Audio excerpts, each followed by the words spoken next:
From this day forward, we call enlightenment our master and will never again take refuge with deviant demons or outside religions. We constantly enlighten ourselves by means of the triple jewel of our own self-nature. Good knowing advisors, I exhort you all to take refuge with the triple jewel of your own nature, the Buddha, which is enlightenment, the Dharma, which is right, and the Sangha, which is pure. When your mind takes refuge with enlightenment, deviant confusion does not arise. Desire decreases, so that you know contentment and are able to keep away from wealth and from the opposite sex. That is called the honored, the doubly complete. When your own mind takes refuge with what is right, there are no deviant views in any of your thoughts. Because there are no deviant views, there is no self, other, arrogance, greed, love, or attachment. That is called the honored, that is apart from desire. When your own mind takes refuge with the pure, your self-nature is not stained by attachment to any state of defilement, desire, or love. That is called the honored among the multitudes. Commentary. To lessen desire, it is not enough to be a vegetarian and to read sutras. You must cut off all sexual desire. If one does not cast out thoughts of lust, one never will escape the dust. Unless you rid yourself of sexual desire, you will never get out of the triple world, the world of desire, the world of form, and the formless world. Contentment means not being greedy. Dying of poverty, dying of starvation, no matter what the difficulty, you are never greedy. Separate from wealth and beauty. Do you see how clearly it says that you should not covet wealth, or the opposite sex, or fame? That is to be doubly complete, perfect in blessings and wisdom. States of defilement here refers to all social and political situations. You should not be molded by the society, but rather transform it. Teach living beings, do not be taught by them. Once, when I noticed that one of my students had been talking on the phone for over an hour, I asked her what she was doing. "I'm trying to convert my boyfriend to Buddhism," she said. "Really?" I said. "What is he now?" "He's a Catholic," she said. "Be careful he doesn't convert you," I said. "His belief in Catholicism is firm. Take care that he doesn't take you across." Sure enough, not long afterward she ran off. Now what she believes, whether she saved others or was saved by them, is unknown. The non-defilement of the self-nature is called the honored among the multitudes. Living beings are all defiled.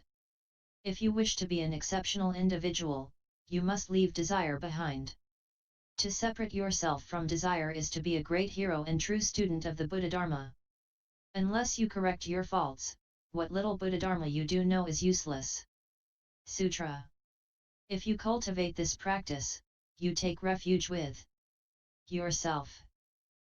Common people do not understand that, and so, from morning to night, they take the triple-refuge precepts.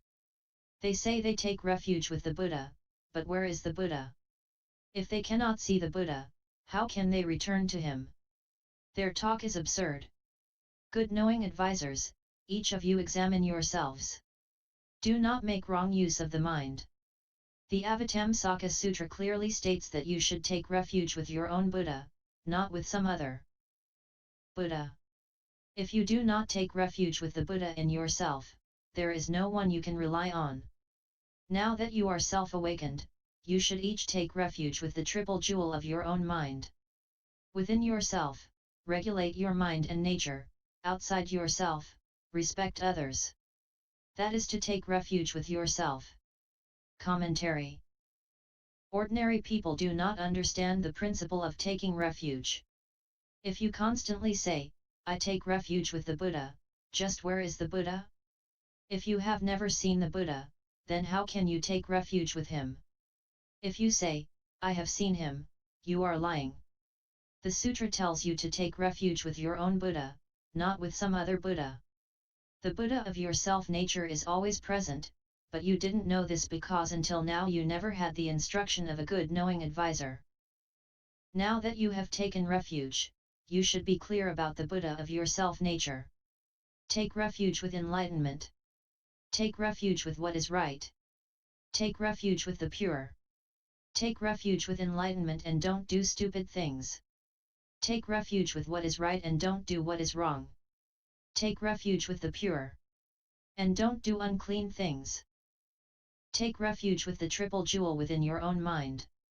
If you really understand the Buddha Dharma, you will respect not just your relatives and friends, but everyone, even people you don't know. Instead of slapping someone when you see him and then throwing mud in his face, you must be the most respectful toward those who act the worst toward you. This is a fundamental responsibility of students of Buddhism. You say, you haven't really been bad to me, so how could I be bad to you? Isn't this extraordinary? It's just to take refuge with the triple jewel of your self-nature. Sutra.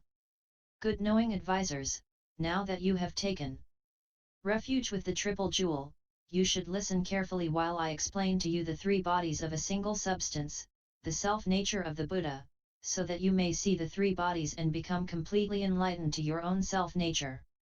Repeat after me. I take refuge with the clear, pure Dharma body of the Buddha within my own body. I take refuge with the 100,000 myriad transformation bodies of the Buddha within my own body. I take refuge with the complete and full reward body of the Buddha within my own body. Good knowing advisors, the form body is an in, it cannot be returned to. The three bodies of the Buddha exist within the self-nature of worldly people, but because they are confused, they do not see the nature within them and so seek the three bodies of the Tathagata outside themselves. They do not see that the three bodies of the Buddha are within their own bodies. Listen to what I say, for it can cause you to see the three bodies of your own self-nature within your own body. The three bodies of the Buddha arise from your own self-nature and are not obtained from outside. What is the clear, pure Dharma body Buddha? The worldly person's nature is basically clear and pure, and the 10,000 dharmas are produced from it. The thought of evil produces evil actions and the thought of good produces good actions. Thus all dharmas exist within the self-nature. This is like the sky which is always clear, and the sun and moon which are always bright, so that if they are obscured by floating clouds it is bright above the clouds and dark below them. But if the wind suddenly blows and scatters the clouds, there is brightness above and below, and the myriad forms appear. The worldly person's nature constantly drifts like those clouds in the sky. Good knowing advisors, intelligence is like the sun and wisdom is like the moon. Intelligence and wisdom are constantly bright, but if you are attached to external states, the floating clouds of false thought cover the self-nature so that it cannot shine. If you meet a good knowing advisor, if you listen to the true and right Dharma and cast out your own confusion and falseness, then inside and out there will be penetrating brightness, and within the self-nature all the 10,000 dharmas will appear. That is how it is with those who see their own nature. It is called the clear, pure Dharma body of the Buddha. Commentary. Your physical body is like a house.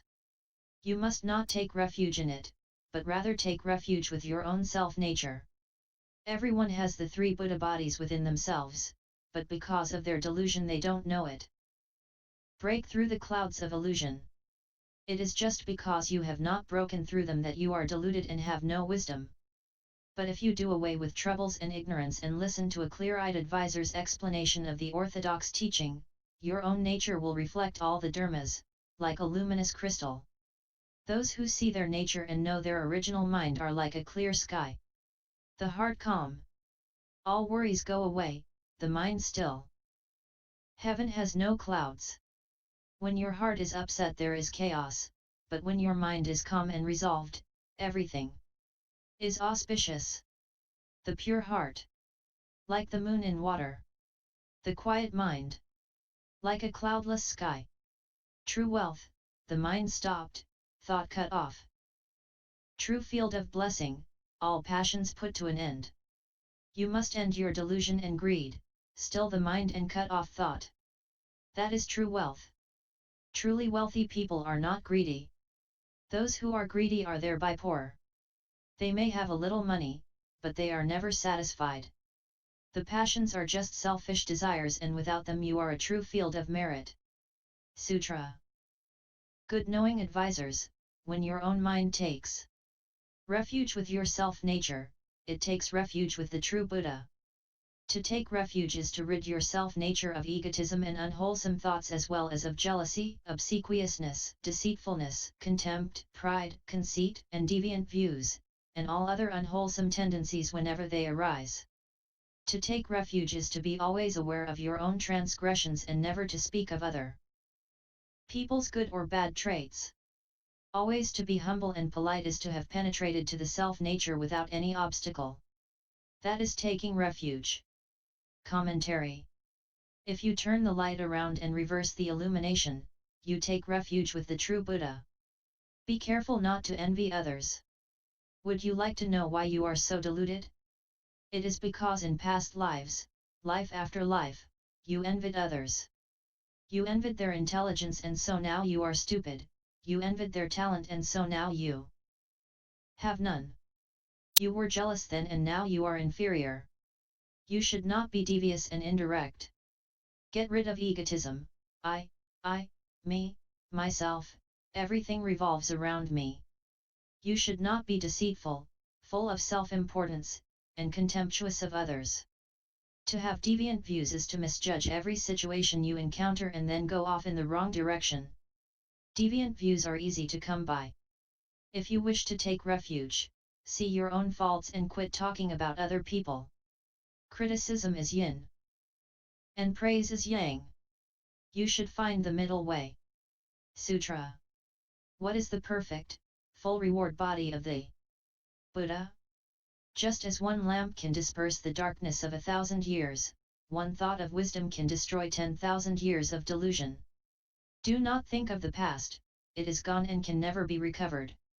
Instead, think always of the future, and in every thought, perfect and clear, see your own original nature. Although good and evil differ, the original nature is non-dual. That non-dual nature is the real nature. Undefiled by either good or evil, it is the perfect, full reward body of the Buddha. One evil thought arising from the self-nature destroys 10,000 eons worth of good karma. One good thought arising from the self-nature ends evils as numerous as the sand grains in the Ganges River. To reach the unsurpassed Bodhi directly, see it for yourself in every thought and do not lose the original thought. That is the reward body of the Buddha. Commentary. When you bring forth wisdom, not just 10,000 years, but 10,000 eons of delusion are wiped away. Do not regret the past or be anxious about the future. What am I going to do next, you ask? If you plant good causes, you will reap good results. If you plant bad causes, you will reap bad results.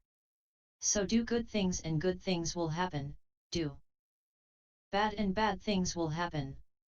Your thoughts should be proper, perfectly lucid, and full of light, not deviant, selfish, and self-seeking, obstructive or jealous. If you are not afraid that others will be better than you, it may be that you are a little better than they are. But if you fear that they will surpass you, then they are all better than you. The good and evil natures within the self-nature differ, but the self-nature is not dual. The non-dual suchness self-nature is the real nature. Yung Chia wrote in his Song of Enlightenment, ignorance and the real nature are just the Buddha nature. The illusory empty body is just the Dharma body. In the original, real nature, there is no good or evil.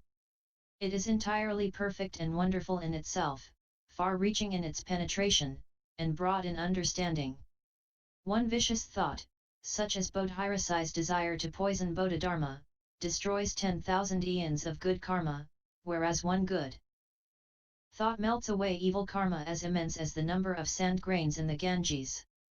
One good thought can cause the realization of Buddhahood, and one bad thought is cause enough for going to hell. If you would like to know whether you are going to become a Buddha or go to hell, take a look at what kind of thoughts you have. To arrive at Buddhahood directly, see it for yourself in every thought. Understand your own mind and see your own original nature. Do not Lose the original thought, the true nature. Sutra. What are the 100,000 myriad transformation bodies of the Buddha? If you are free of any thought of the 10,000 dharmas, then your nature is basically like emptiness, but in one thought of calculation, transformation occurs. Evil thoughts are transformed into hell beings and good thoughts into heavenly beings. Viciousness is transformed into dragons and snakes, and compassion into bodhisattvas. Wisdom is transformed into the upper realms, and delusion into the lower realms. The transformations of the self-nature are extremely many, and yet the confused person, unawakened to that truth, continually gives rise to evil and walks evil paths. Turn a single thought back to goodness, and wisdom is produced. That is the transformation body of the Buddha within your self-nature. Commentary. Having discussed the perfect full reward body which lacks nothing and has nothing in excess, which obtains nothing and loses nothing and is neither defiled nor immaculate, increasing nor decreasing, male nor female, good nor evil, but which is perfect bodhi that returns to non-attainment. The sixth patriarch asks, what are the 100,000 myriad transformation bodies? We have one body, you say. How can we have 100,000 myriad bodies? What do the Buddha's transformation bodies have to do with me? These transformation bodies are simply 100,000 myriad thoughts and calculations. Shakyamuni Buddha can transform himself to appear in any one of the 10 Dharma realms. That is, he can become a Buddha, a Bodhisattva, a Pratyeka Buddha, an Arhat, a god, Asura, human, hell being, hungry ghost, or animal. You might also say that you and I have 100,000 myriad transformation bodies. I